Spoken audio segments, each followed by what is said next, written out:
Yep, welcome back to Tyrion Cuthbert, Attorney of the Arcane. Last time we finished the first day of trial, and we went back to investigate, and it seems like a certain student named Miriam Frega, I believe, is involved with the case, and Arya here has been hiding her involvement because she's worried about Miriam's family interfering with the case. And now we're going to go talk to her. Curious what her attitude is going to be. Is she going to be like the Joker, like super evil, or is she going to be more of a normal person? Gonna find out. I followed Stone's directions and found Miriam Frega's dorm room. The door leading inside seemed a lot more ornately decorated than the other rooms. I went to knock on the door, not realizing that it was only partially closed. As my first... Oh, sorry, my phone. As my fist came into contact with the wood, I accidentally pushed it open.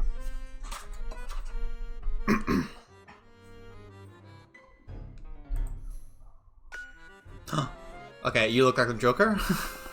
As the door swung open, I made eye contact with the girl inside. She seemed to be studying at the desk, but she was now staring at me, stunned. I slowly saw her expression shift from a puzzled look to a fierce and violent scowl. Excuse me, how dare you barge into my room? These insects, they have no respect. Okay. Okay, you're the Joker. Sorry, I was trying to knock, but... Construct, remove these hoodlums from my room. Acknowledged. In the corner of the room, an arcane construct stood up and began charging towards me at a terrifying speed. Before I even knew what was happening, it raised its fist to strike me. Oh shit, that's a new... Look at her. Flustered, I fell back and raised my arm to shield myself. I closed my eyes, bracing for the impending impact. But instead, I heard the clang of steel striking stone. Confused, I opened my eyes to see Celeste standing between the construct and me. Her sword was drawn and was locked with the construct's fist. Despite the construct's imposing size and strength, Celeste was slowly pushing it back. Upon taking a closer look at Celeste, the girl narrowed her eyes. Construct, send down. Acknowledged. I'm terribly sorry for that. I wasn't aware that this man was your servant.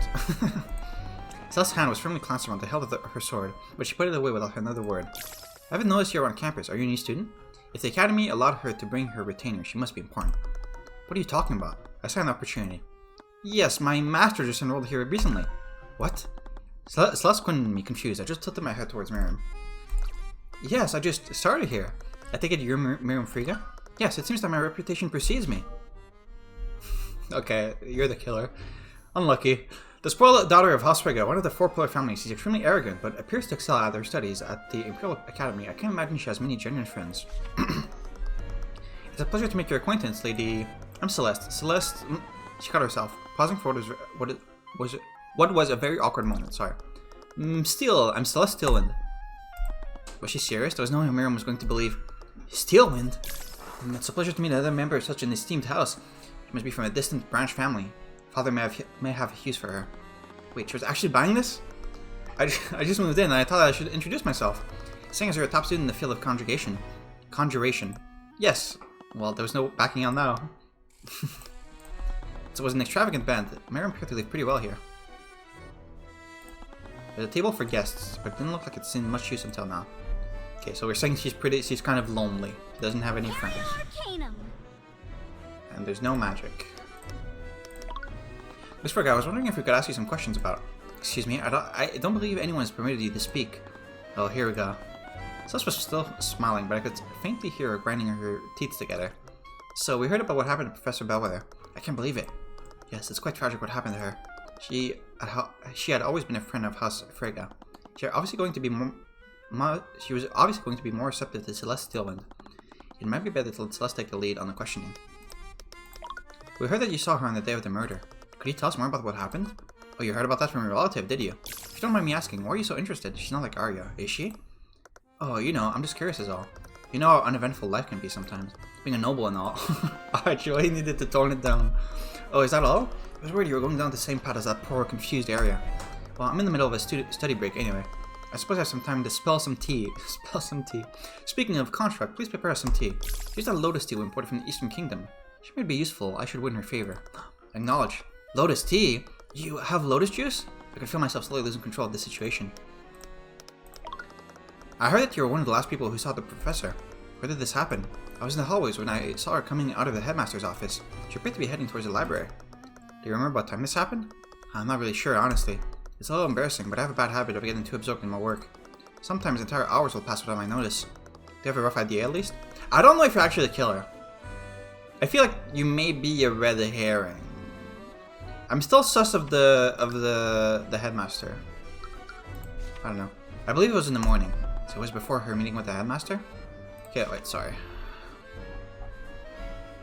It was in the hallway, coming out of the headmaster's office.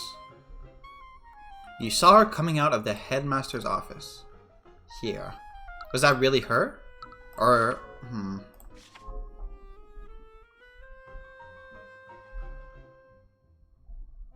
believe it was in the morning. Okay. It was before her meeting with the headmaster.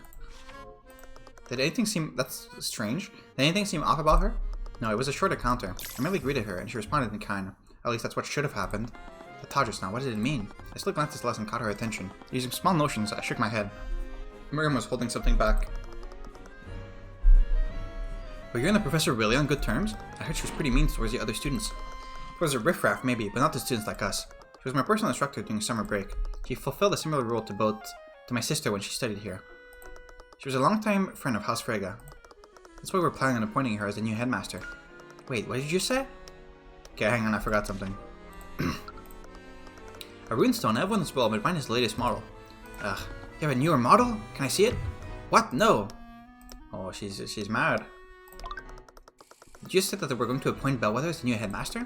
I'm surprised you didn't know. House Frega holds several seats on the Academy's board along with the Grand General. Okay, so that is a motive for the headmaster. We're making plans to have her replace that lout, Renmond. We're going to sack the headmaster? Did Headmaster Renmond know about this? Oh, of course not. This was part of a large-scale plan. Along with Renmond, we're also going to replace all the staff member with arcane constructs. We have to keep everything under wraps, or else the help would have left before we were ready. And where would that leave us? Jan supposedly overheard Bellwether talking about the constructs. Did Bellwether prematurely reveal the plan to Theodore? Or was Jan lying about how he found out? But alas, with Bellwether gone, we'll have to delay our plans.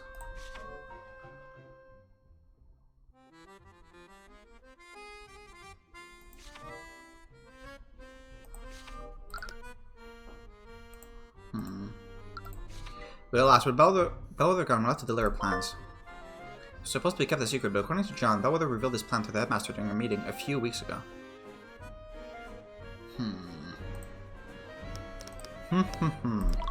So, we heard that area took your rapier as evidence for the case. Can you believe her? She still won't give it back to me. My father will have my head if I can get it back soon.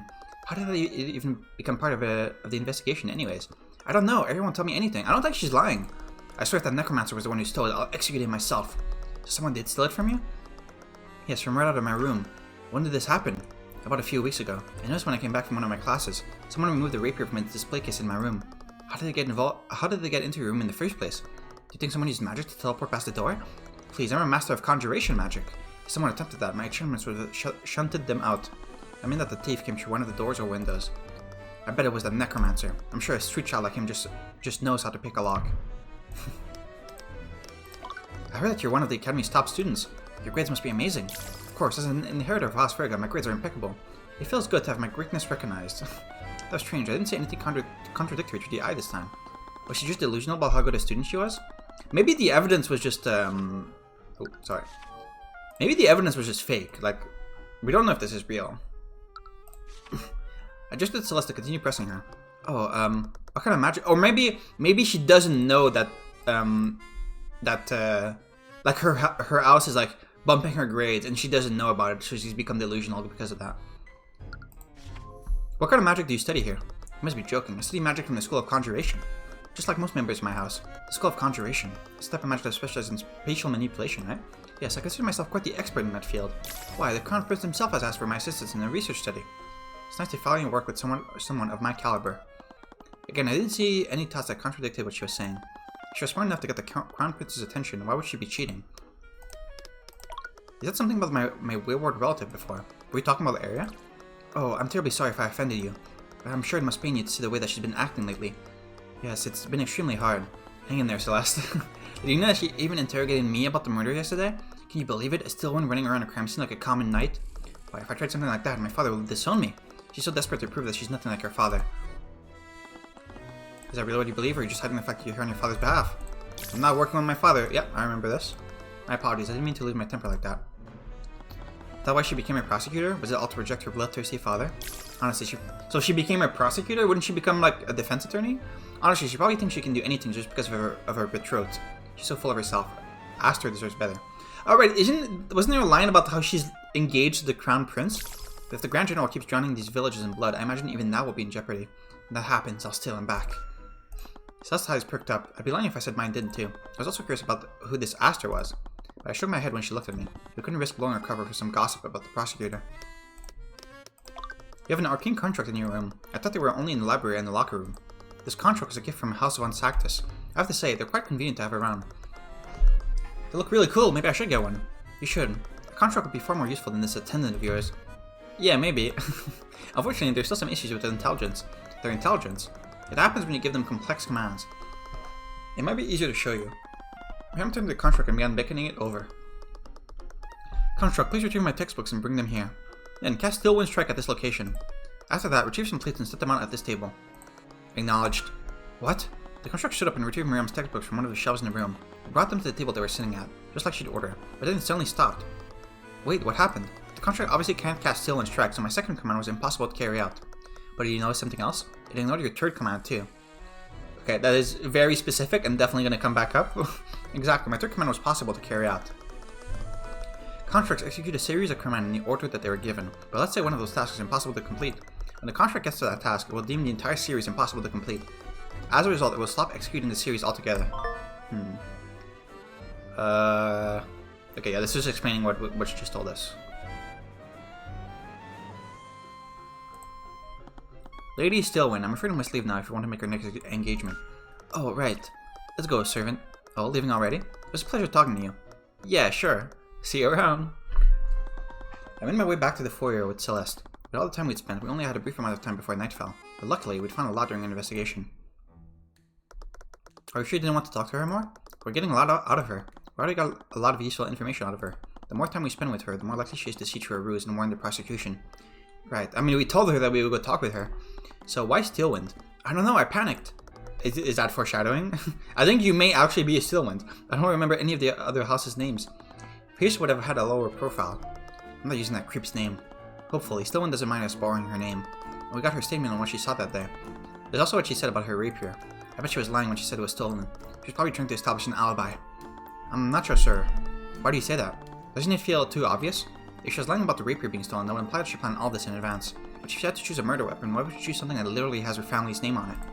I don't understand if the murder was a spur-of-the-moment decision somehow occurred in their dorm room. In a situation like that, you might have just used something nearby. But if this was a premeditated murder committed by Miriam, that rapier would be the last weapon she would choose. Right, I guess that makes sense. There's also the evidence of academic dishonesty. It doesn't match up with what we heard from Miriam. You mean all that stuff about working with the Crown Prince? She's probably just making things up to look good in front of me. I have an insight when it comes to things like this. Okay, she doesn't know that we can read minds. I thought she did, but I guess she doesn't. Okay. Under certain circumstances, I can usually tell when someone is lying. I'd be able to see through a lie as grandiose as that.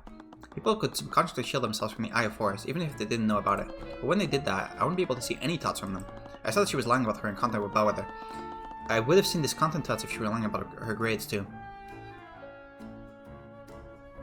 Sure. I guess. Well, I guess your insight has never felt this before, but what does this mean? I don't know. I mean, like I said, it's either that this evidence is fake, and it was just made up to, like, blackmail her or something, or the evidence is real, but she doesn't know about it. Like, her family is doing this in the shadows, and she doesn't know that her grades are being fabricated. Even with everything we found, I'm still not sure who the real culprit is. At the very least, I think we should still try to pull Miriam onto the stand. If she testifies in court, I might be able to find something I can use. That was a big maybe. She was the daughter of the Duke of Finance. If I didn't play my cards right, that move could spook the judge enough to make him end the trial then and there. Wait, do we have time to kill? Do you want to head back to the library? You could continue your research. She was fidgeting with her hands. Her feet were already shuffling towards the library door. Is fucking, what's her name? Is that because Eris is there? You just want to read Dagger at Daggerfall, don't you? Oh, it's that. Never mind. It's Death at Daggerfall, and it's a great series. Every time I try to pick one of those books up, I forgot who the killer is within the first few chapters. Okay, dude. Yeah, well, I'm a normal human being, okay? I'm not some murder-solving prodigy. And you still have yet to figure out that this could not have been a dead body because it talked. Why don't you go read one of those Great Bout books? Maybe you'll find the unpublished sequel there, too. Says that series has been finished for centuries. The nobility paid Corin Bloomvale to write stories about evil necromancers. This is solid. Lectures are magically impossible, but people still just eat that nonsense up. That man single-handedly threw the study of necromancy back into the Stone Age. What's wrong? I can't stop thinking about what Wallace said about Corin Bloomvale. Look, I get that you really like that series, but they're just books, Tyrion. They're more than that to me. Those books inspire me to do what I'm doing now. Wait, the story about the magic light sword inspired you to become a defense attorney? A long time ago, I experienced firsthand how corrupt Wyvern Guard was. I started assuming that the nobles would always win, but those books made me want to believe in a world where good could triumph over evil against all odds. And if I never had that, I don't know if I'd be here today. I get that, but Wallace really cares a lot about necromancy too. I've been feeling the stigma against it for this entire case. Is it really so hard to believe that those books contributed to how bad things are for him? You said it yourself, it's one of the most popular books out there. Do you even know what kind of person Corin Bloomvale was? Not really. So he could have been paid off by the nobility to write those books. No, someone that could never write something so beautiful. I grant you that it's likely he played into harmful stereotypes about necromancers. But I'm sure it was just an unfortunate mistake. I'm sure there are historical records that will note his many good deeds and contributions to society. Maybe if I showed Wallace that, he'll understand that he wasn't all that bad. I don't think it's the most pressing issue right now. Sure. I looked over to her. She was already shuffling towards the entrance of the library. Alright, let's just go. Woohoo! She barely acknowledged me. She flung open the door to the library and ran inside. By the time I entered the library, she was already sitting at a table, her eyes glued to the unpublished manuscript. Alright, where to start? Here we go. Corin Bloomville's autobiography. 1 hour later. Okay, this is strange. That hour flew by. I still couldn't finish. Oh my god, how many books did you get? He was a steel one, Celeste! What? He wasn't just paid by the nobility, he was one of the nobility. Was that in the historical records? No, it's all one giant conspiracy! I found his old submission to writing competition that he made under his original name. The prose used back then matches his style too closely. It's uncanny when you compare them. Some of these submissions even contain stories elements that he later used in polished and weight-bound. How did you even... His real name was Lorenzo Stillman, born in the year 208. He deserted the army and was disowned by his family, but they paid him off, Celeste. They saw the masses liked his writing. They corrupted him. They used his artistry as a weapon to turn the public against the necromancers. And he just went with it. They dangled his inheritance in front of him like a carrot on a stick. And what in the actual hell? We've only been here for an hour. I know. If I just had more time, I could find enough evidence to prove this once and for all. I'm sure if I can take a few more hours to.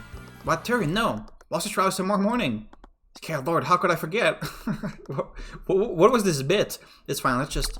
We also want to hear about what I found. Okay, whatever. Let's just go home. Knock will remain concealed, Celeste. Sure, Tyrion, you did great. Good job. I like the music cutting out there. Knock will remain concealed.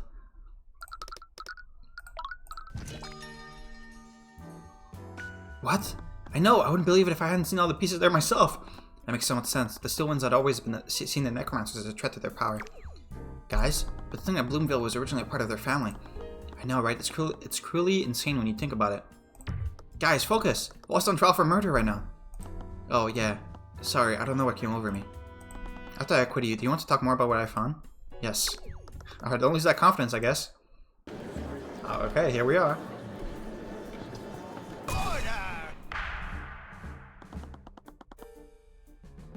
Court is now resumed for the trial of Wallace Handgrave. During yesterday's trial, it was revealed that the trace of necromancy might not have been left by the defendant. It may have been left by a witness who cast necromancy in an attempt to heal the victim. However, the victim was seen by witnesses well after her time of death. That could only be explained if someone had used necromancy to animate the victim's body, which begged the following question. If the victim had been raised as an undead in order to walk to Lecture Hall 2B, where did the murder actually take place? Does the prosecution have an answer for this? Based on the testimonies of several witnesses, it's very likely that the murder took place in the library. Interesting. What led you to this conclusion, Miss Dillon? First, I'd like to remind the court where the victim was sighted before the body was found. It began when the victim had a meeting with the headmaster near the center of the building. The meeting was scheduled for 12 p.m. According to my schedule for that day, our meeting lasted for an hour. This brings us to the statement of the next witness, a student at the academy. The student saw the victim walking in the hallways. I saw her coming out of the headmaster's office. She was heading towards the library. Which means that our first witness saw Bellwether leave the headmaster's office. Wait. That's wrong, though. Because didn't we establish that Miriam saw this before the time? She said it was in the morning, which would be before when the meeting between the victim and the headmaster was supposed to take place. So Arya is just wrong here. Which means that our first witness saw Bellwether leave the headmaster's office. Presumably, this would have happened after her meeting there. That is wrong. That would time this encounter at around 1 p.m. The other event is the discovery of the body, which was when Valentina Yanis contacted security. I suddenly spotted the professor lying in a pool of blood in the classroom, mounting his communication device to call for help while I tried to save her. As we've already established, this event occurred at 2:04 p.m. The significance of this time is in what occurred before the body was discovered. The second one is a member of the cleaning staff spotted the victim in the west wing hallway. Bellwether knocked over a vase and there were shards and dirt everywhere. It was probably 20-30 minutes before the twins found the body. This means that this encounter must have happened no later than 2:30 p.m. And this implies that the victim was near the library between 1 p.m. and 2:30 p.m. According to the defendant's statement, she was in the library during this time period. Furthermore, the time of death was 2:01 p.m. This means that Mr. Yu saw the victim's animated body. Parsing theories lays out the following timeline for Captain Bellwether's movements on the day of the murder. Okay, 1 p.m. is wrong. We know this is wrong. Spend time in the library. You're saying he murdered Bellwether in the library and none of us noticed while we were all in the library with him? Johnny Hughes witnessed Bellwether walking towards lecture hall 2B.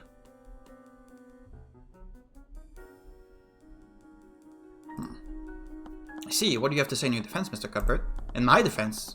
The prosecution's argument is definitely well thought out, Your Honor. However, it is entirely predicated on the testimonies of all the witnesses involved. Someone's deduction had to have a hole somewhere, and since our conversation yesterday, I had a feeling that Miriam was hiding something. If I wanted to get to the truth, I would need to drag that out of her through a cross-examination. Your Honor, to test the validity of these claims, the defense would like both of these witnesses to testify. The defense calls Miriam Frege to the stand. She just told you not to do this, and you're doing it frame 1 in the trial. Frege? At the mention of her name, the judge's face turned a bit pale. He fidgeted with his gavel, looking towards the bailiff and then towards Stillwind. I had a feeling it would come to this. Do you have any objections, Miss Stillwind? I do not, Your Honor. Very well. Bailiff, please escort Lady Frege to the stand. She's not going to be happy about this. Witness, please state your name and occupation for that. You little snakes! How dare you deceive me! Oh, it looks like she found out. I had the opportunity to brief the witness beforehand. Miss McCoy, I ask you to exercise discretion. I did not imply that you should impersonate a member of my family. Yeah, sorry about that. I gave you all of the tea that I imported from the Eastern Kingdoms. I demand that you return it to me. No, you gave them to me. They're legally mine now. Anyways, Miriam, could you please testify to the court about your encounter with the victim? Fine. I was working on the research project in my dorm room when I decided to take a break. I left my room and went on a walk. That's when I saw Professor Bellwether exiting the headmaster's office. She was walking in my direction, so I greeted her, and she responded in kind. Yeah, okay. After that, she headed towards the library. A short time after that, I went back to my room and continued my work. Okay, you didn't mention that it was in the morning, though. I see, so it was only a brief encounter. However brief it was, the witness's testimony verifies two things. One is that Miriam saw the professor exiting the headmaster's office. The other is that she witnessed the victim head towards the library. This gives us a rough timeline of where the victim was before her death. That does seem consistent. Did Bellwether really enter the library after her meeting? I felt like I would have seen her there if she did.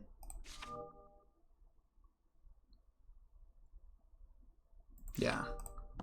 Mr. Cuthbert, you may begin your cross-examination. I think I just need to press. Was this research project part of your schoolwork? It was an independent study to develop a new conjuration spell formula. The project is being sponsored by the Crown Prince himself. I wasn't aware that he was involved in such a study. Isn't he your husband? Of course you wouldn't. Did you expect to know every aspect of his life, dear Arya? I sense some hostility. If you don't keep an eye on him, House Frege might just steal him back from you. As if His Highness would align himself with your rapacious family again. Our banking house is from the economic infrastructure of our kingdom.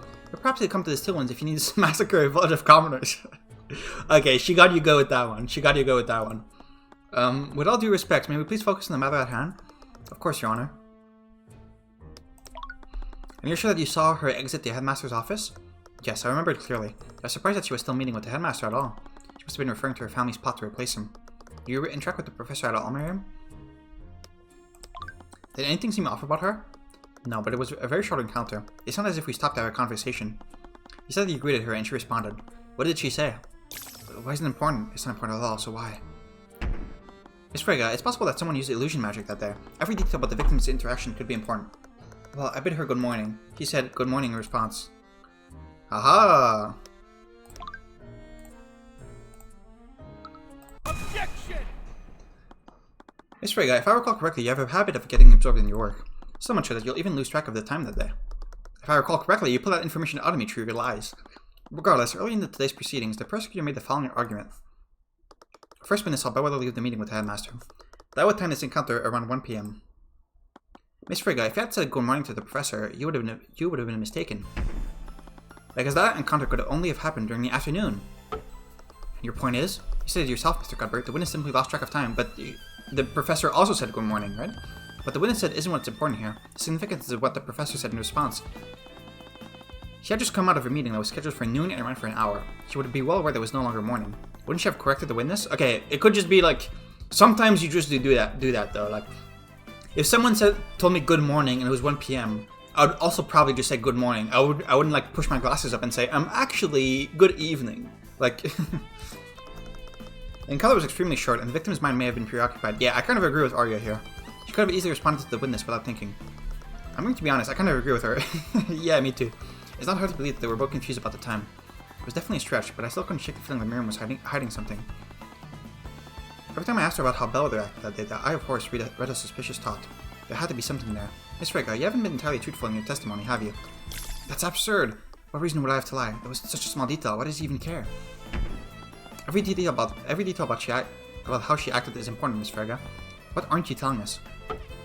Miss Cuthbert, you have no basis to accuse the witness of perjury. Yes, you will stop this at once. Miss Frigga, you're lying about how Bellwether responded to your greeting, aren't you? It doesn't make a difference. All she did was yell at me. All she did was yell. Miss Frigga, is it possible that Bellwether's response was less than friendly? What do you care? What difference does it make? This peasant, why is he being so persistent? My job is to make sure every part of your testimony is truthful. Every detail matters, no matter how seemingly insignificant. Mr. Cuthbert, you will stop this or I will find you in contempt. The professor yelled at you, didn't she, Miss Frigga? Yeah, so what if she did? I mean, I'm sorry, but we all clearly heard what you just said. So you do admit that she yelled at you. You're impertinent little... Yes, I admit it. The professor didn't greet me back that day. Oh, good morning, Professor. Be quiet. She yelled at me to be quiet. Oh, I get it. It's the same line that this guy said because in both cases, they weren't really seeing Bellwether. They were seeing a construct. And the construct is kind of dumb. So the only thing the construct could say was be quiet, right? Does that make sense? Like, if you told a construct, like, okay, you would just walk around this path that I told you. And if someone ever talks to you, just say be quiet and continue walking. That's probably the instruction they were given to the construct.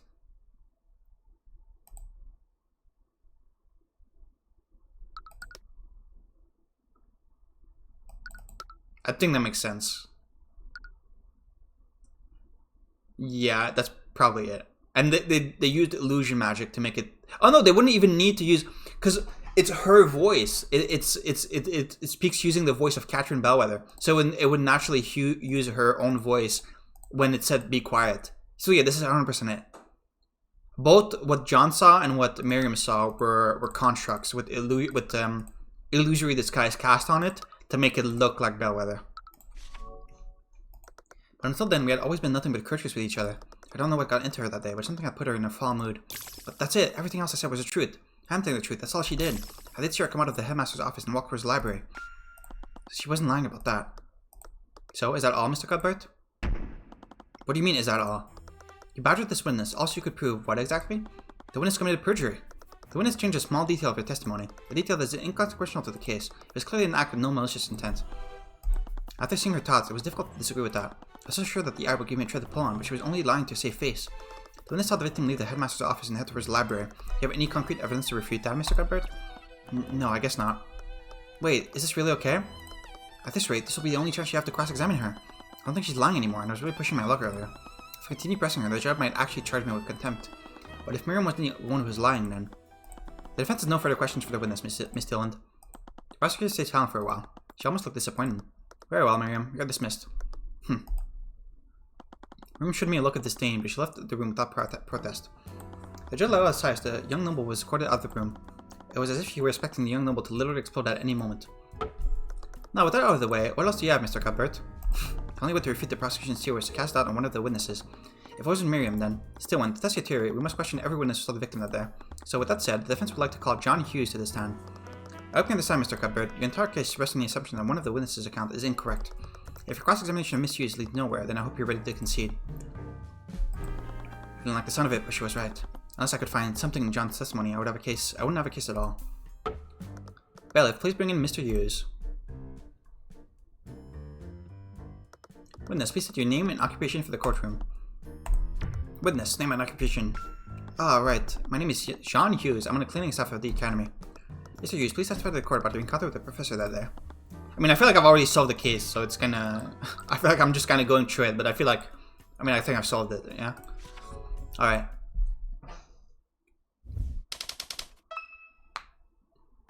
I saw the professor when I was cleaning the West Wing hallway. It was about 20-30 minutes before the body was discovered. She walked by me, but she looked pretty out of it. I heard she was undead when this happened. Pretty creepy, if you ask me. After that, she went into the empty classroom. But she couldn't have been undead, because she talked. Well, that was straightforward. Come on, John, what are we supposed to do with that? I don't know, you guys are the lawyers. I'm just telling you what I saw. Mr. Cuthbert, you may begin your cross-examination.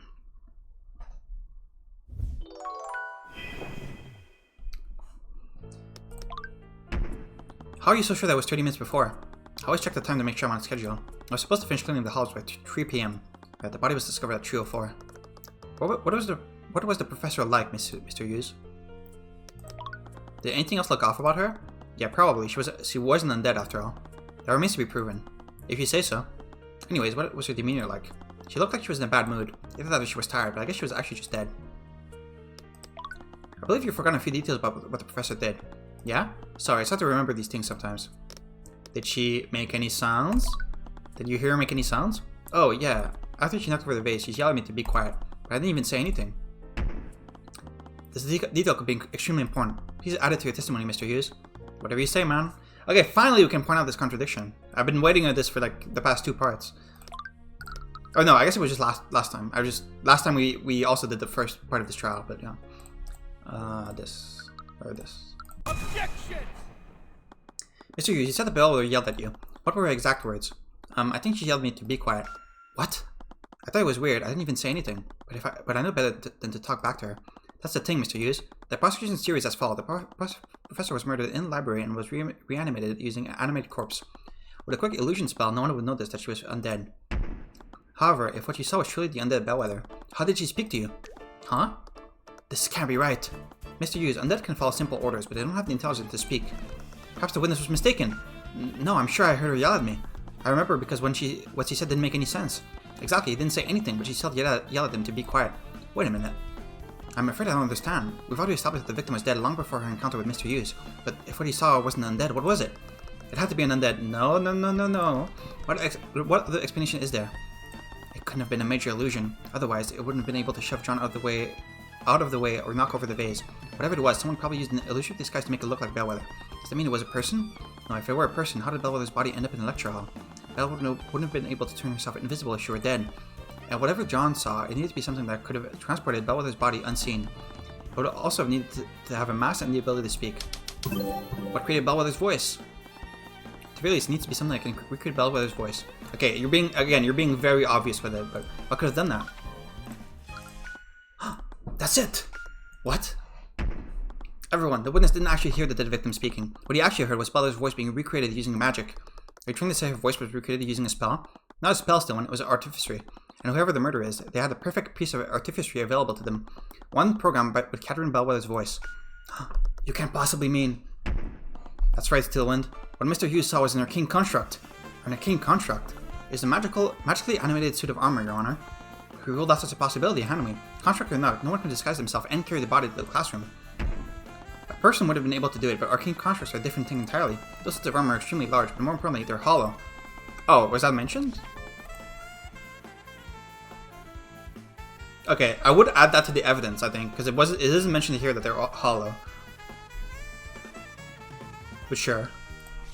That means that theoretically, someone could have placed the victim's body inside it.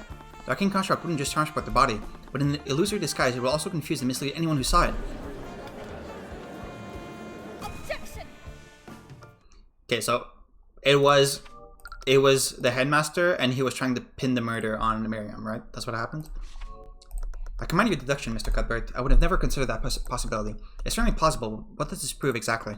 It proves that the body wasn't animated using necromancy. My client isn't a murderer.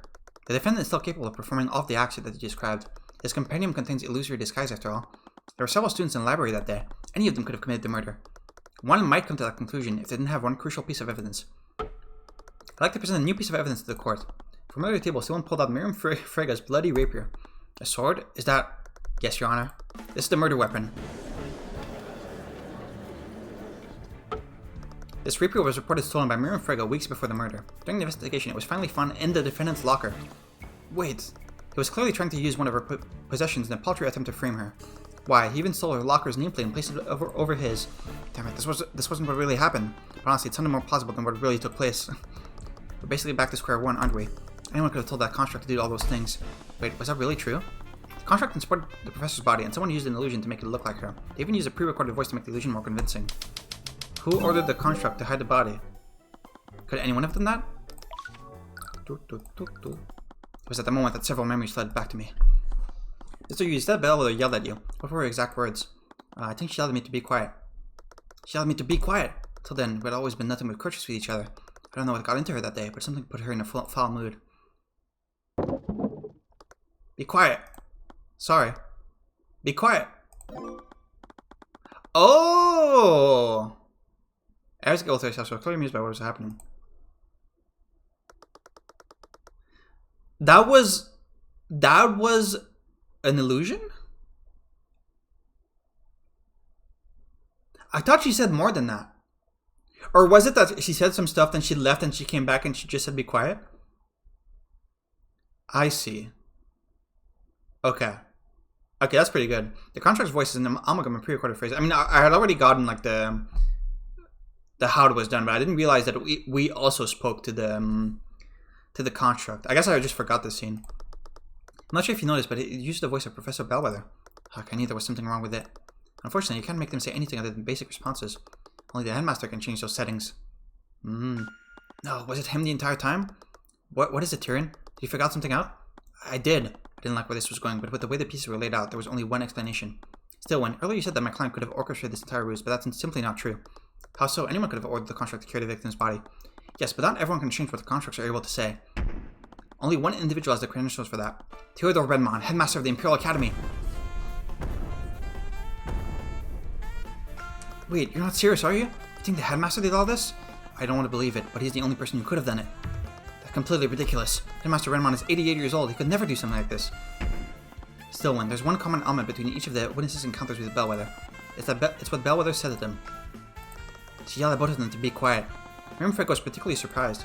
She had a good relationship with the professor, but when greeted by the professor, Bellwether just shouted at her, almost as if the professor was responding indiscriminately. And I recall her encounter with John Hughes. The professor knocked over a vase and shouted at him to be quiet immediately after, but he hadn't said anything. She was responding to the sound of the vase breaking. Yeah. Now let me ask you this, Tailwind. Where did Bellwether come from before she encountered Miss Frega and Mr. Hughes? Her meeting with the headmaster.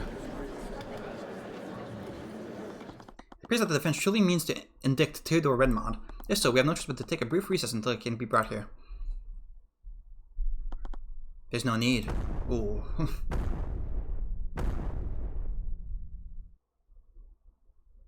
Fortunately for you, I was already in the gallery. The headmaster stood up from the gallery behind me and slowly made his way onto the witness stand. Had he been here the entire time? Now, please correct me if I'm wrong, Mr. Cuthbert, but are you trying to say that I am the one who committed this crime? I'm sorry, Mr. Redmond, but no matter how I look at it, everything I found points to you. No, there's no need to apologize. In fact, I should commend you on the lengths that you're going to defend dear Wallace. The court appreciates your understanding, Mr. Redmond. How can she speak so cordially after all she's done? Now, then, to clear the air, I suppose I should give my testimony on what happened that day.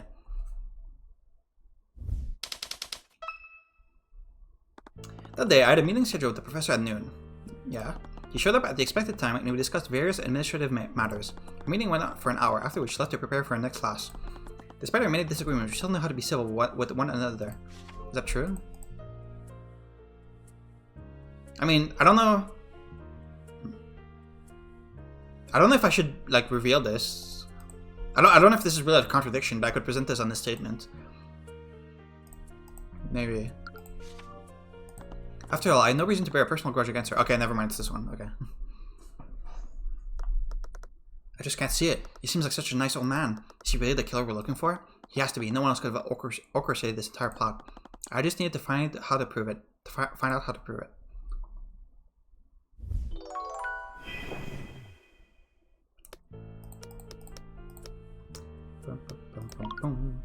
I feel like I'm missing a lot of the dialogue by not pressing everything, but nah, it's fine.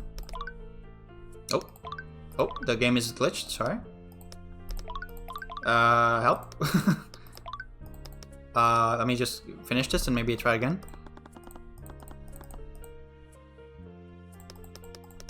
Okay, there we go. This. Objection! Redmond, did you really hold no animosity towards Professor Bellwether? Of course not. I did have strong opinions about how she treated the students, but I always remained professional. We both did.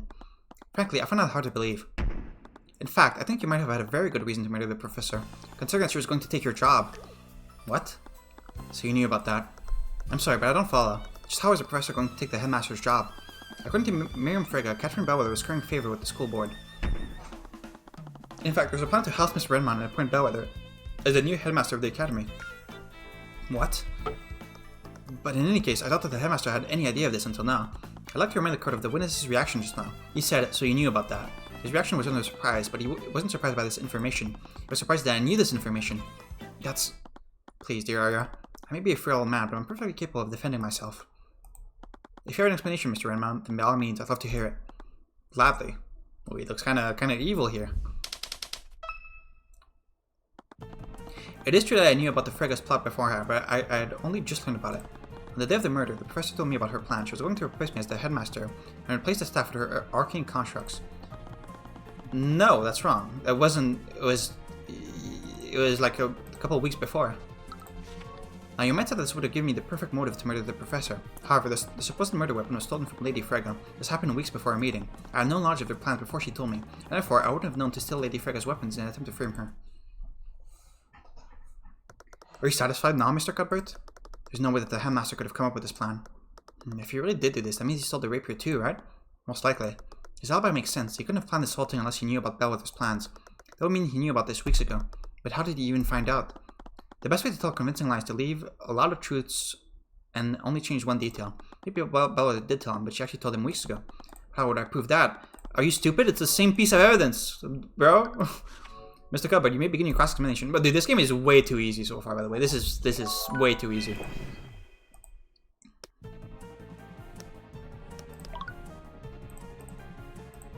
Objection! That's wrong? How is that? Wait. How? According to John, Bellwether revealed his plan to the headmaster during a meeting a few weeks ago. It's right here. What do you mean it's wrong? Is it a different statement?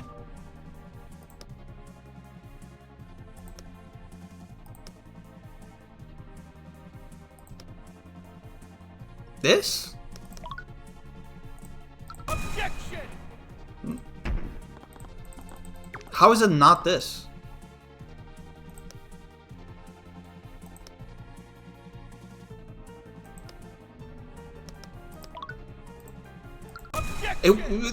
Excuse me? Okay, that's really stupid. That really should have worked on any of these statements. Because they all say the same thing. Okay, whatever. Whatever, it's fine. I don't get any penalty for presenting the wrong thing. It's fine, it's whatever. Ramon, you keep saying that you didn't know about Bellwether's plot before yesterday. Do you still plan on standing behind that claim? Of course I am. It's the truth. I'm sorry, Redmond, but you should really close your doors shut during your meetings. What? No, did someone see us? It is true that Bellwether revealed her plan to you during one of your meetings. In fact, John Hughes happened to overhear the same meeting, but he only overheard the part where the staff would be replaced. And that's the strangest part, Redmond. According to Mr. Hughes, this meeting occurred weeks ago. You can't accuse the headmaster of perjury based on a rumor. Everything you just said is based on second-hand information. So is what he's saying. Mr. Hughes distinctly overheard that the staff would be replaced with arcane constructs. That is too specific and too accurate to assume that he misheard. The professor must have only revealed her plan for the arcane constructs. That still doesn't prove that he knew about her treachery beforehand. Professor Bellwether had no authority over the cleaning staff's employment. It wouldn't make sense for her to just reveal her plan for the arcane constructs. It would only make sense if he knew that Bellwether would be taking his job. So tell me one thing, Redmond. Why did you find the need to lie about this? Is it because you saw a need to establish an alibi? Redmond, I'm only going to ask you one more time. Did you murder Catherine Bellwether? Theodore Redmond had done something truly terrible. The school board rejected my proposed staffing budget. I wouldn't be able to hire more custodians. Of course they rejected it. Our current janitor simply needs to stop lazing about. Then you wouldn't have to spend all your free time helping him. How did you... Is that how they found out? Did you tell them? I did. Why? What I do after school hours is none of your concern.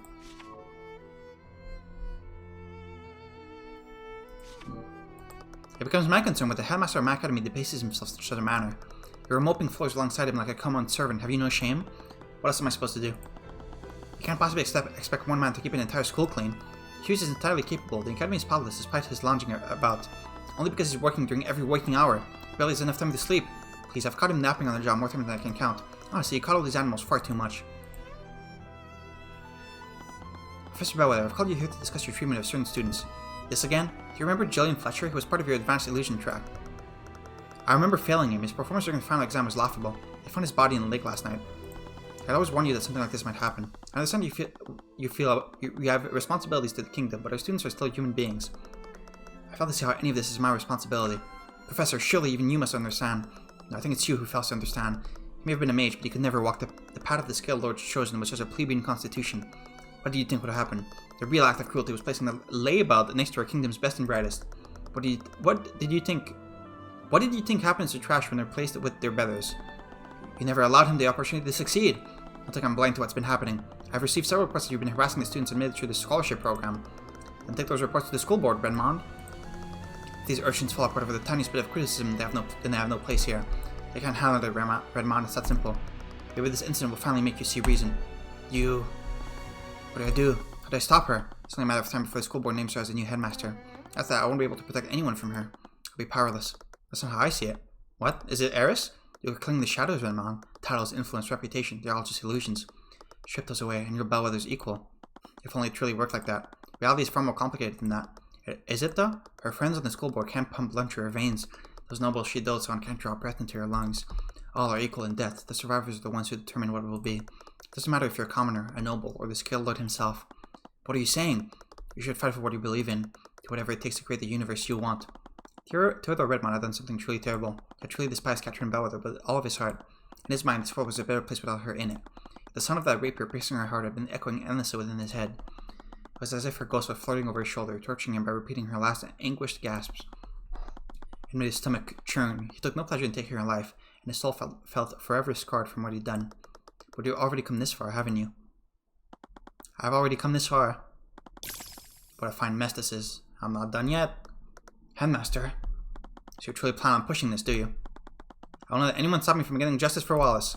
He didn't intend to pin the murder on Wallace. He definitely intended to pin the murder on Miriam. That's why he put the weapon in her locker and stole it beforehand. Well, your thesis sounds promising, Mr. Cuthbert, but I believe your argument could use a little work. Oh, there we go. You think I killed Catherine Bellwether? Me? I'm an elderly man in his late 80s. I was alone and could not overpower Bellwether. I can barely walk, much less wield a rapier. I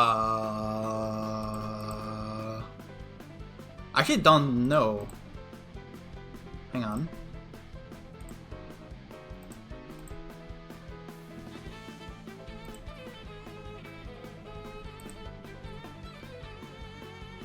Inactive arcane constructing the academy locker room.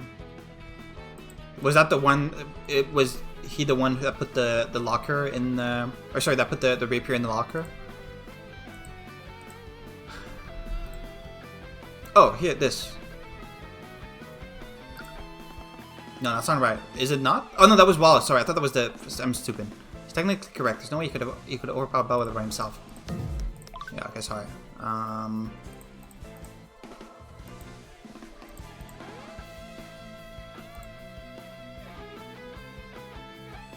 Can be breached. Okay, the academy's lockdown system.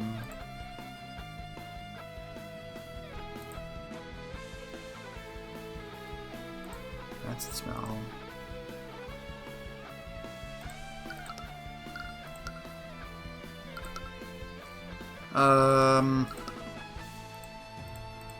I don't know. Wait, this is the first time I think I'm a bit stumped.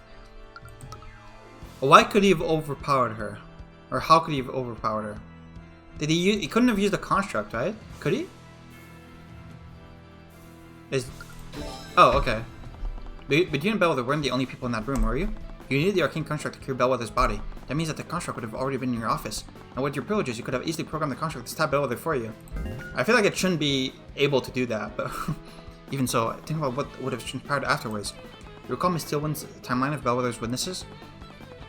With your theory, the construct would have spent more than an hour in the library. I wouldn't have the construct linger around the library. Having it there would have risked my so-called ruse from being discovered. This is kind of contradict the evidence.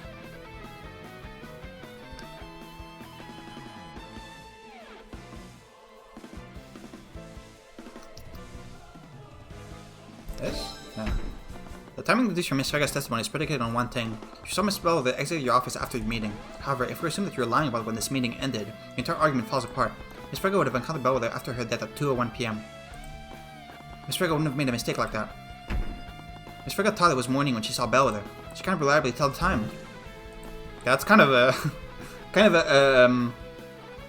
a very convenient part of this murder plan, but it's fine. Then what about where the Reaper was placed? If I really was the murderer, then that would mean I planted the weapon in young Wallace's locker. Several of the students had lockers there that I had access to. I wouldn't place incriminating evidence in that locker. Wallace is one of my prior students. If I had to from anyone, he would be the last person I chose. Yeah, I mean, you didn't intend to, right? Do we have evidence for the lockers being swapped? This. You're right, Mr. Renmon. You wouldn't try to frame Wallace, but you would try to frame Miriam Frege. Would have been the perfect act of revenge, wouldn't it? You murder your treacherous co-worker and frame the daughter of the family that helped her. If Miriam had been implicated, this Inquisition would have at least swept Bellwether's murder under the rug. But something went wrong, didn't it, Redmond? The label on Wallace's locker and Miriam's locker were switched. Anyone who saw that would have easily mixed them up. I am the headmaster of the Imperial Academy. I have records of all the students' locker and where they are located. There's no reason I would make a mistake like that, but the construct would. If I truly planned this, I would have known where Wallace's locker was. A simple change in labels wouldn't have led me to make a careless mistake like that. But it wasn't you, was it? Your arcane construct was the one who planted the rapier in the locker. I bet you commanded it to place the rapier in the locker of Miriam Frege, but it saw the ID number on Wallace's locker and assumed that it was Miriam's. This is... I'm almost desperately stammering. Miss Stillwin, say something. What? Mr. Cuthbert, your theory may be plausible, but there's no evidence to support it. That's right. That's a very strange sprite. You don't have any proof, do you? What is he doing with his hand? There's no evidence of my orders. Saying that I could have committed the murders isn't the same as proving I did it.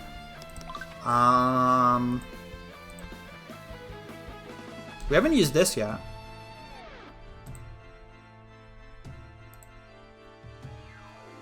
I don't know if do I have evidence. Wait, hang on. There's no evidence of my orders. My gut feeling is this because we haven't used it yet, but I don't know. That's right, I was recording so I forgot.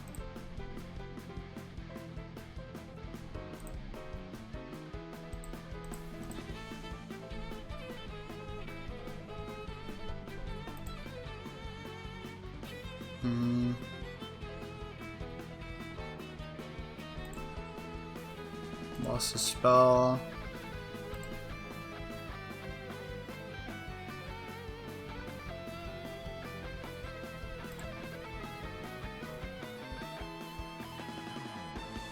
This?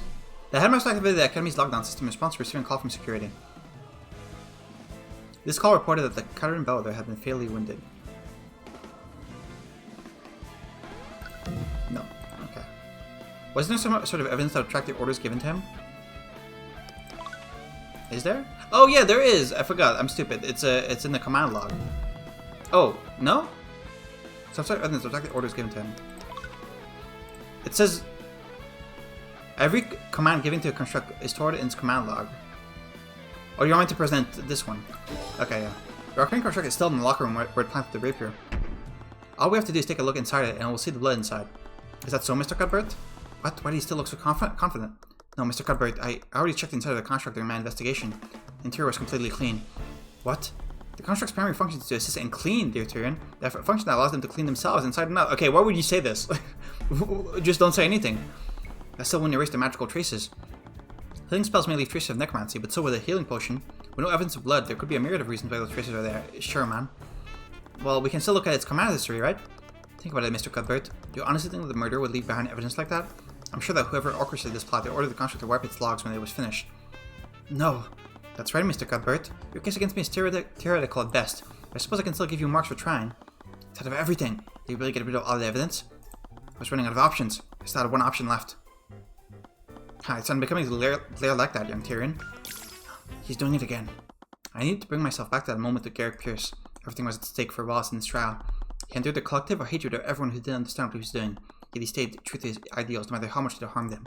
He studied necromancy, all for the betterment of mankind. His life and his future were in my hands, and I would not see his potential destroyed. Naught can remain concealed. I activated the empowered eye again. Renmar did a good job of covering his tracks, but there was no such thing as the perfect crime. There had to be something that he forgot to get rid of. Something that he forgot to get rid of. Something that he forgot to get rid of. This still hasn't been used. This? I did everything I could to cast down Frega's brat. I can't believe Valerie placed a trace of necromancy on the body.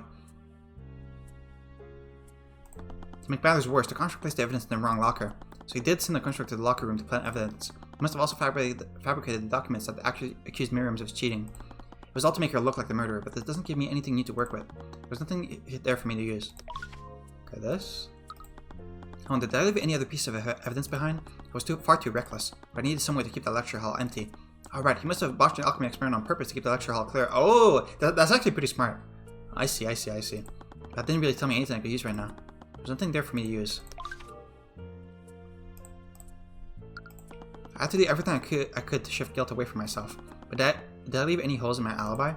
I accounted for everything. There's no possible way I left any evidence behind. Nothing there for me to use.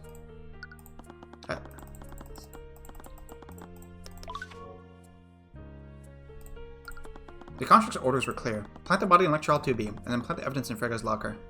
I was supposed to head to the storage room afterwards. What happened? Why could it not go to the storage room?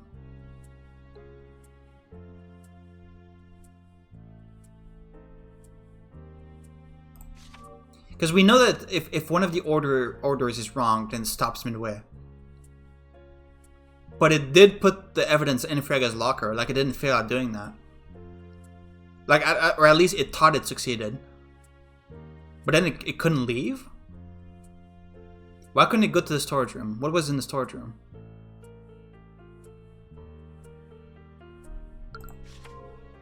Interesting. The construct wasn't supposed to be in the locker room? The construct order... Yeah, okay. What was in the storage room?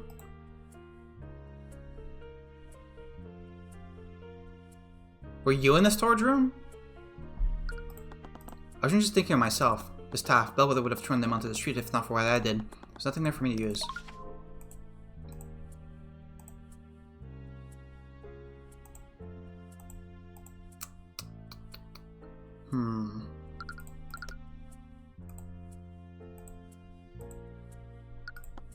Why am I thinking of this now?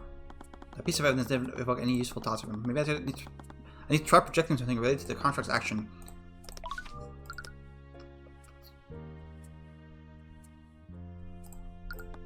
Ah, my head. The stress from the trauma must be giving me a migraine. That's strange. Why couldn't I make him think about Eris? Well, I suppose it doesn't matter. I had no reason to think Eris was involved anyway. Surely. There's nothing there for me to use. Surely she's not involved. Why couldn't the construct go into the storage room? Where is the storage? Oh, it's there. And the locker room is where? I don't even know.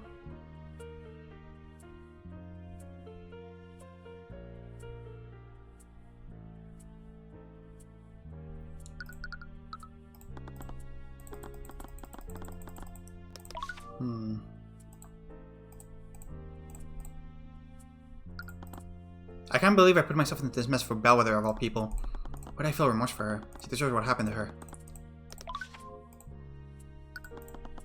Guess I'm just presenting everything now. Tillman's orders. This is all the nobility's fault. This whole time they were plotting to throw me out. It's their fault that Bellwether's dead, not mine. Her blood is on the ends of Frega's and the Steel Winds.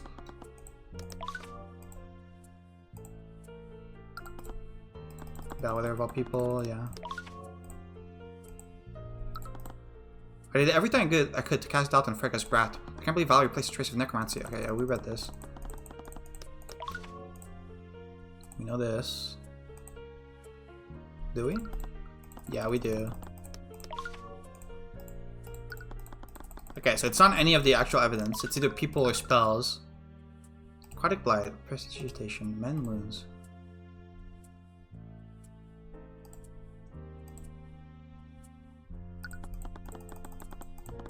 I actually don't.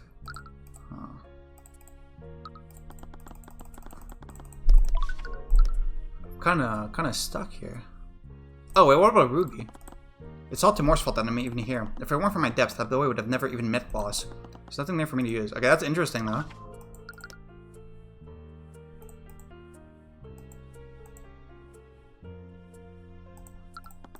I wasn't. Okay, yeah.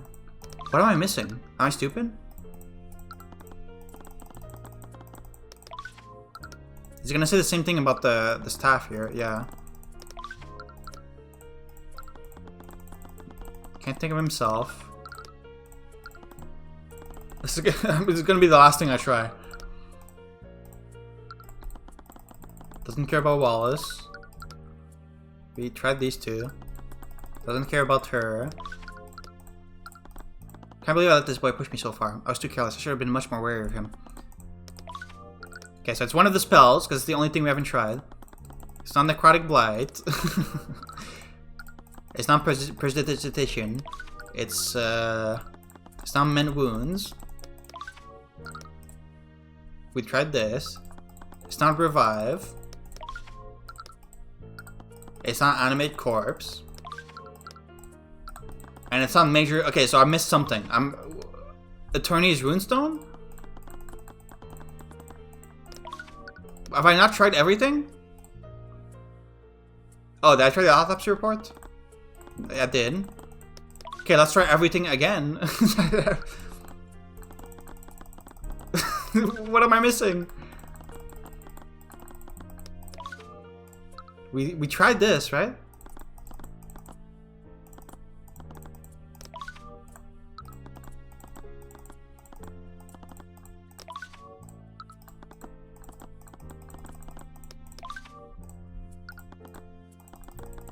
I'm doing everything one by one just to make extra sure. Even though I feel like I've already done this.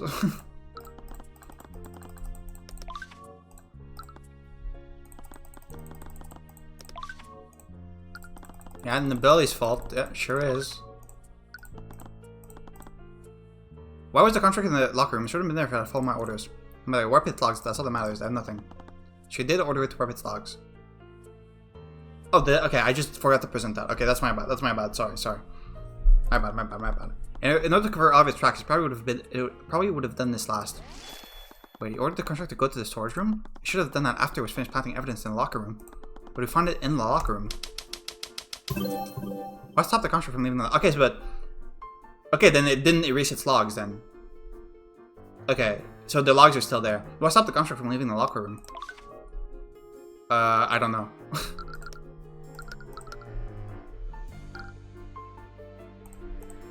Were you in the storage room?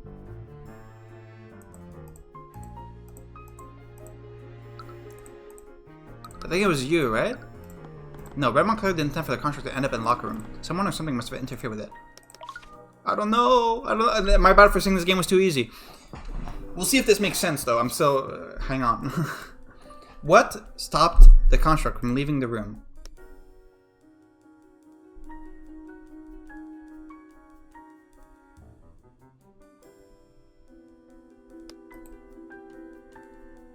The storage room, the storage room, the storage room, the storage room.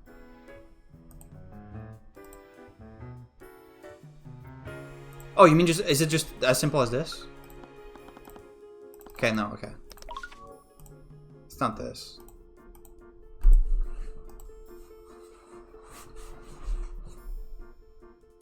Oh, is it this? No, this was before, okay.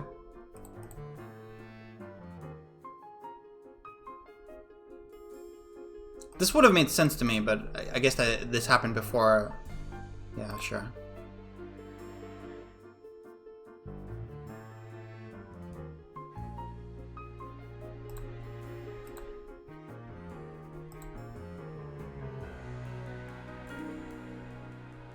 Oh, it's this. It's this. I'm stupid. It's this. Right, the body was probably reported earlier than the realm unexpected. Okay, that's my bad. That's my bad. I just forgot about that. That's my bad. That means you probably started the lockdown while the contract was still in the locker room. How did the lockdown affect the contract's actions? So then it stopped all the other tasks, which means it didn't erase its own log. But how does this change anything? Bell... Renmon's series of command was interrupted by the lockdown. Right, the series of command would have been interrupted. Wait a minute. Constructs execute... Yeah, I remember. Constructs execute a series of command in the order that they're given. Let's say one of those tasks is impossible to complete. When Constructs gets to that task, it will deem the entire series impossible to complete. As a result, it will stop executing the series altogether. So if the task in the series of command is impossible, then that command will interrupt the entire series. If everyone was trying to cover his tracks, the Construct's final command would be to wipe its memory. But if its orders were interrupted by the lockdown, then... You know, we could have avoided all of this if we just, like, double check. Like, you know, let's just check to make sure that he really did wipe the logs, instead of just assuming that he did. Like, surely we should have just checked just to make sure. I still win. I have nothing more to ask this win this. What? You're not giving up, are you? Yeah, I thought so. But how are you going to prove he did it if he's not on stand? Don't worry, the next witness testimony will be all I need. Next witness? The look on your face isn't one of resignation. It's nothing but desperate bravado. Now, if you'll excuse me. You thought I didn't get away, Mr. Cuthbert. I hope you know what you're doing. I do, Steelwind. First, I'd like to relinquish to bring in the arcane construct in the Academy's locker room. I've already established the murder could have wiped its history. Okay, but we should still check if he actually did it. Like you still check the criminal's like internet browsing history, even if he could have fucking like deleted his history. Like you should still check. Please just humor me for a second. Fine. Bailiff, please relay Mr. Cuthbert's request to Commander White. Well, here's your construct. I hope you know what you're doing, Mr. Cuthbert. Construct. What are your orders? Please reset your command history. Reporting. Command 1, standby in Headmaster's office. Command 2, await vocal signal attack from Theodore Renmond. Renmond stood up from the gallery, his face turning from confusion into terrified realization. Stillman watched him carefully, clutching the handle of her cane. Command treat Catherine Bellwether as a hostile entity and neutralize. Construct, wipe your... Hodl! Before he could finish his order, the prosecutor wiped out her cane and pointed his squat at the headmaster. The headmaster tensed his body tightened and he fell over, restrained by magical energy. He struggled against the spell to no avail. He could watch with gritted teeth as the contract continued. Miss Steelwind, excuse the interruption. Please continue. Command 4, await vocal signal leave from Theodore Renmond. Command 5, move to classroom 2B. Reply to any inquiries with voice line number 3. Command 6, remove Catherine Bellwether from interior frame and place on floor. Thank you, contract. You can stop now. I think we all know the rest. But just to be clear, who gave you the series of commands? Commands were provided by Headmaster Theodore Renmond. We did it! How? How did the construct wipe its command history? Renmond, constructs don't follow the same logic that humans do. They're prone to error when their commands are impossible to execute. Impossible? How are my commands impossible? You were the ones that made it impossible. You activated the lockdown system. The lockdown? I imagine you never expected anyone to go to Lecture Hall 2B, but the Lannis twins discovered the body earlier than you expected. You had no choice but to immediately activate the lockdown system when it was reported. It would have been suspicious otherwise.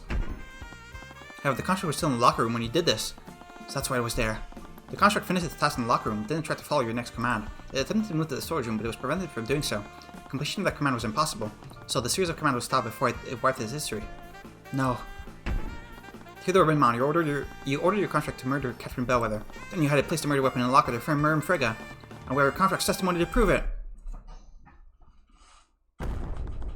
Ooh, that's your last move, Renmond. That's checkmate. I like the end of this case. I feel like it was kind of, it was some fun logic. I can't believe it. How could you do something like this, Headmaster? She was going to take everything from me. My position, my academy, my students. Everything would be gone. It was going to be stolen by her and the Friggas. Why didn't you say anything? I could have...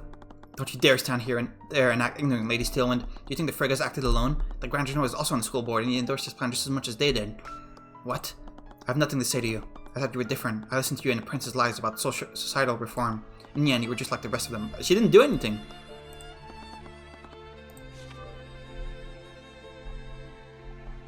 You shouldn't judge her by the action of her, like, family. By the scaled lord, what have I done? I was even willing to sacrifice poor Wallace. Why did I ever listen to... Why did I do this? Okay. So it's making it very clear that that Eris is the one that told him to do this. Is this in the text log? No, it's not. Okay. Why to do this? It appears we have a full confession. The court has no reason to prolong this any further. Yeah, let's please escort the witness to a holding cell. Mr. Cuthbert, you really did it. It feels amazing, right? Like a big weight being lifted from your shoulders. It does, but Headmaster Redmond, what am I going to do now? Headmaster Redmond was the only reason I could even attend the academy. If the school board replaced him with someone like Bellwether. Come on, don't think like that. You've been acquitted, you still have your freedom. I don't agree, but the city of Necromancer was outlawed. Without Redmond's support, there weren't many places he could learn it. And there was staff at the Imperial Academy. Hey, not you too. Sorry, but Valentina, Valerie, and Jan, they're all going to lose their jobs. Come on, you found the truth and you put a murderer behind bars. You saved Wallace. She's right. As we exited the courtroom, recruited by Mr. Moore. At the end of the day, you saved Wallace from a wrongful conviction. You did what you set out to do. You should be proud of yourself for that. I just wish I could do more. Nope, none of that. I'm taking all of us to that restaurant we went to last time.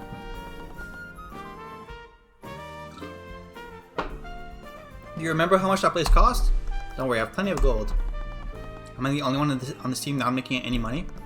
Why don't you meet us there, Celeste? I need to talk with Tyrion for a moment. Alright, let's go, Wallace. Okay. You used that ability again, didn't you? You didn't appear to be praising me. I did. I didn't really have a choice. The have a horse is a powerful tool, Tyrion.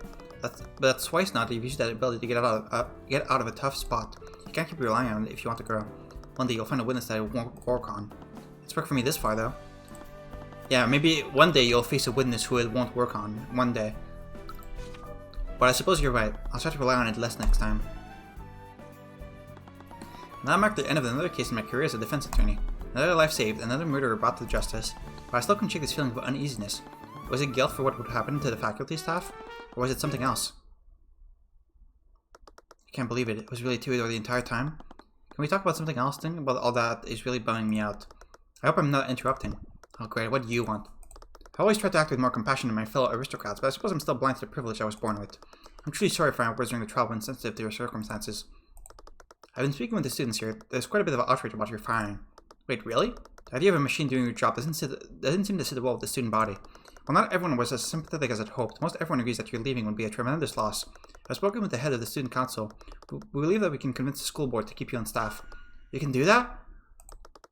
Is that what you want, Valentina? I don't see the working condition here improving without Redmond as headmaster. Well, we've got to make a living somehow.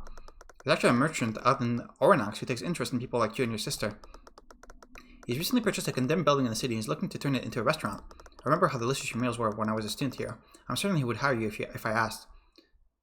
I remember how delicious your meals were when I was a student here. Wait, what? How old are you? You're like 19, aren't you? And they're also 19. What? They were... Does that make sense? Were you guys working here when you were like 12? Really? Would you be interested in that? It's a bit of a gamble, but your employment wouldn't be left to the whims of the nobility. Of course. Good, I'll contact him later today. You'll probably be hearing from him soon. He's not so bad for a noble. I don't know if I buy it. You've heard about what Dad's been doing, haven't you? Don't be so pessimistic. She seems nice. I'm kind of with Valentina on this one. Something's always been up with the Stillwinds. Do you remember that scandal all those years ago? No, actually, what happened? Right, you two were probably just kids when it all went down. It was big news at the time. That girl's mom went on a rampage and massacred a village full of farmers, children included. Was it Mage Blight? Scaled Lord. Lucia Stillwin's violent streaks didn't start with these rebellions. I think they had a bad marriage or something. He couldn't wait to get rid of her. After what she did, he personally prosecuted her and demanded a death sentence. He's a prosecutor? Okay, is Lucio Stillwin gonna be the prosecutor for like case 5 or something? He even carried out the execution himself. He really is a monster, isn't he? Yeah, I'm not sure if I'd trust anyone raised by a guy like that. See, there's always something up with the aristocrats. As far as I'm concerned, I'm not getting my hopes up until I hear from this merchant from Oranax. But hey, if I do get that restaurant, we'll need someone to help us keep it clean. You interested, John? Cleaning one small restaurant instead of an entire school? I'm falling asleep just thinking about it. Okay, just make sure you still do your job, okay? Was she listening? Man, Stillwin's been keeping the old timer here for hours. Why should he even ask at this point? Turns out she doesn't trust his testimony. Something about his memories not matching up with the crime scene. I mean, he is pretty old. Yeah, well, she found that damn symbol etched into his desk. What did she call it? The purple mark? Oh, for the love of... Not this again. Okay, so... He was mind-controlled into killing her. Okay. Look, if the little lady wants to chase the boogeyman, just let her. At least this time, she's doing it personally instead of dragging us into it. Cast leap. Eris! Hey! What's up with...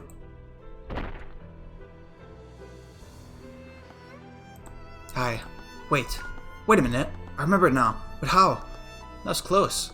My elation over meeting him almost made me forget. Eris, what are you doing here? Why?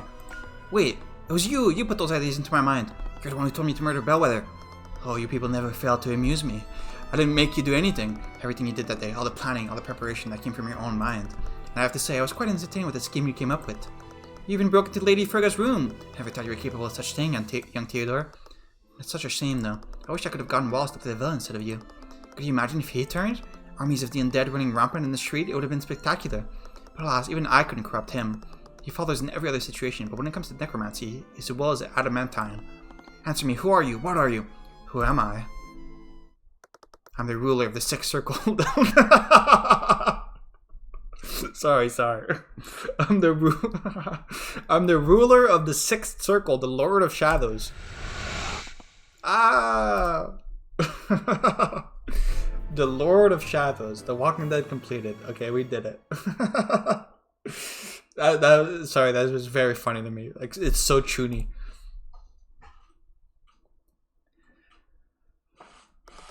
Alright, well, that's that.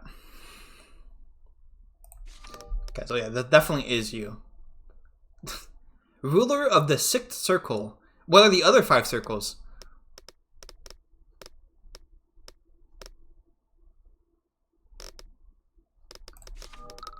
Let's see here.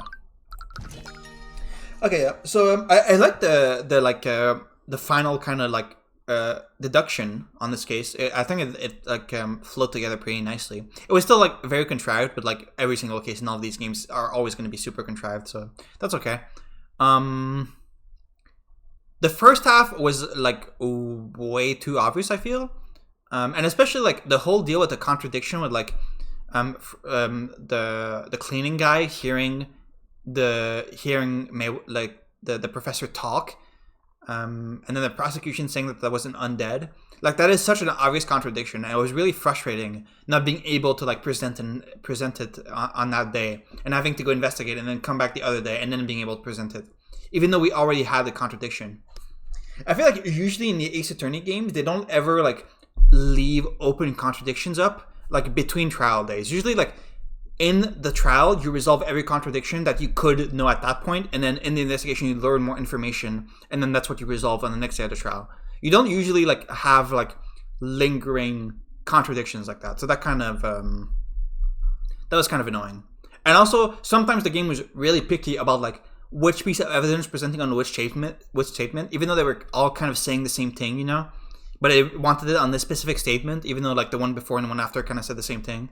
That happened a few times, but this game doesn't have like real punishments for failing, except for in the deduction sequences, I guess, because you have a health bar there. But any other time, like failing doesn't matter. Like you can just try again, so it's not that big a deal, I guess. But yeah, I just hope that cases get progressively harder and harder. We're at their Ornax Town Square apparently. Oh, we're gonna see the twins at their restaurant with their Ornax merchant. Curious. But yeah, I'm gonna stop here for now. Oh, I also liked that the noble Frigga. She was a good red herring, I think. Because when I heard about her, I thought, okay, she's the killer. But at some point, I realized like they're making it like way too apparent that she would be the killer, and also like they wouldn't make the killer someone that you met on the second day. Like the killer always has to be someone you meet relatively early on. That's just like a standard rule in mysteries. Otherwise, it feels unsatisfying. But yeah, pretty good. Gonna stop here for now. See you next time for Case Tree. I feel like Case Tree is usually the worst cases in these games, right? So we'll see if this also holds up. But yeah, see you next time.